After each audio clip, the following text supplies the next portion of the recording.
నమస్కారం. మనం ఇప్పటి వరకు శ్రీ విష్ణు సహస్రనామంలోని పూర్వాంగం నేర్చుకున్నాము. ఇప్పుడు రెండవ భాగమైన న్యాస నేర్చుకుందాం.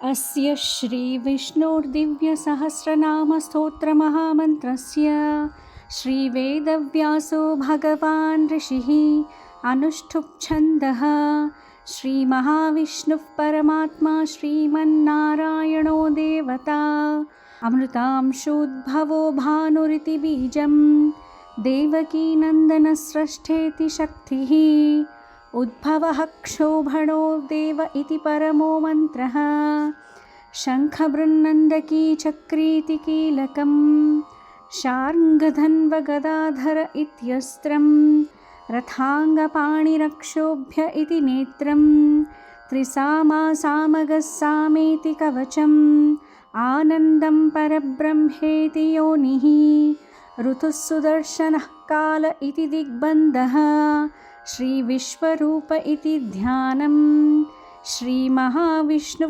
ప్రీత్యర్థే సహస్రనామ జపే వినియోగః. దీని సారాంశం: ఈ న్యాసం ద్వారా మనం జపం ప్రారంభించే ముందు విష్ణువు యొక్క శక్తి, ఆయుధాలు, రూపాలు మనకు రక్షణగా ఉండాలని భావిస్తూ ఆయనను ధ్యానించి జపం చేయాలని అర్థం.